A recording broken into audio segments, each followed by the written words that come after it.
what if I fail? What if I don't do well in these exams? What if I let down other people that have high expectations of me? If you ever had these thoughts running through your head, then this mini lesson is for you. So let's dive right into this. Today, we're going to talk about how to overcome failure when fear is standing in your way. So first of all, you might be in one of two of these categories. First of all, you might be a student that is actually having good grades at the moment. You are achieving very, very well at school, but you're having this fear of failure. You have that high expectation that is set by your peers. They all look up to you because you're doing so well. But inside, you have that niggling feeling and thinking that what happened if I actually achieve bad grades? They're going to look at me different. Or that your parents have expectations that you're going to do well. What if you let them down? You have that fear inside of you. You might be in category 1, or you might be in category 2, where you're actually having bad grades and you have failed before, but you're wondering whether this is going to happen to you again in these upcoming exams. So let me know, which one of you are you in at the moment? Or are you in a third category? Which of these are you experiencing right now? So let's talk about potential solutions and how you can actually overcome this fear of failure. So first of all, thinking about good grades. This is probably one of the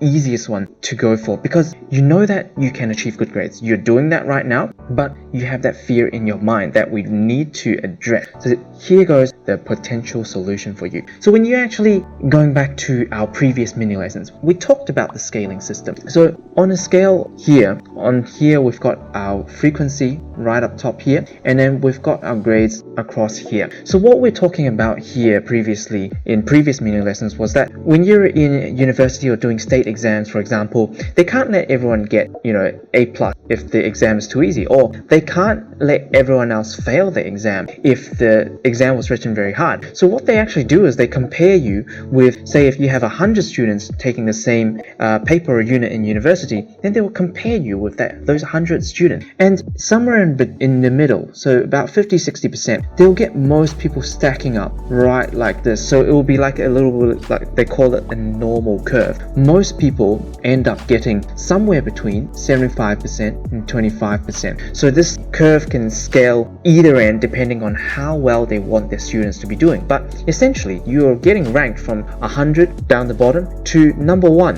which is up top, the top 0.1% here. So when we really think about it, as you move through the state exams or as you move through university, you're likely getting compared to the same cohort. So if you have done an assignment or a test and exam previously with the same cohort, and let's say you got 75% and you're actually happy with it, what happens is that you are getting compared with the same cohort. So if you put in similar hours and your study methods continue to remain similar, then very likely when you're compared to this cohort, you're going to get a very similar mark to your previous exam or test. So then that really kind of eases your mind, because people usually don't collectively become very smart all together and push you right to the bottom. So when you're getting 75% or 80% consistently using similar efforts or similar study methods, then the likelihood of you actually suddenly failing this is pretty low when you actually look at how they actually rank you across everything. So this is really when we talk about good students, when they're actually getting good grades, but just having that niggling feeling that they just worry about whether they're going to study, whether they're actually going to fail the exam or not. So this should really ease a little bit, because if you are putting in similar hours, similar study methods, then you're likely to remain at a similar percentile when you rank against your cohort, which gives you a certain percentile in your marks that you can expect from previous results. But here comes the problem. When you are a student that is actually struggling, maybe you're like kind of just failing, or you're actually constantly failing, or you're just like kind of only just passing right here, then the second bit is for you. Because if you use the same method or the same mindset, that means that if you never change your input, and then over time your output of getting poor grades is not going to change. If you continue to be here, but your study input and your study time is not changing, then your output of failing and getting bad grades is never going to change. It's just like a big giant scientific experiment. There's nothing emotional about this. It's just what you're inputting and hence what you're getting as an output in your grade. So here goes your potential solution for those who are actually getting bad grades but have that fear of failure, and that fear is real because you probably have failed before and you don't want that ever to happen again. Maybe it's the bad consequences that you've had before. So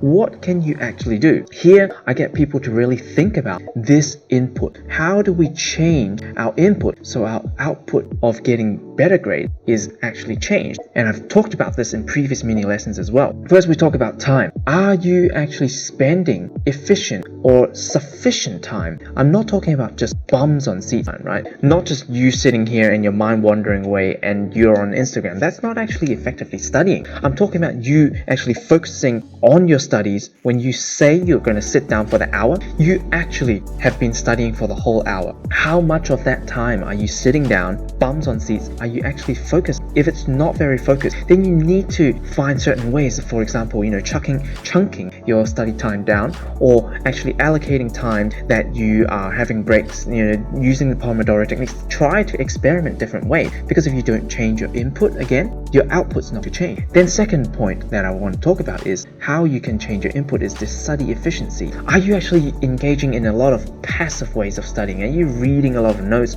Are you spending too much time making your notes glittery and 7 colors and all pretty and stuff? Because the process of actually making notes is more the time that you actually don't put information in your brain, and that is not helping you recall information when it comes to exam. So again, these are the kind of things, the kind of input that you really need to trial, test and experiment when it comes to you getting bad grades at the moment. So really, I want to kind of leave you with a little food for thought. When we think of fear, it's almost like an acronym. You can either forget everything and run, continue doing everything you are doing at the moment, and if your input doesn't change, your output does, or you can actually face everything and ride, where you stare down your study habit and actually look at where you can improve. Then you actually look at your results to see where it's changed. If it's changing towards positively, then continue what you're doing. But if it's still not doing the same, then you actually go back to your input again and just look at it, stare straight at your study method and see whether you can improve or not. So the choice is really yours. So I hope this mini lesson has been helpful for you, and I look forward to seeing you in the next one.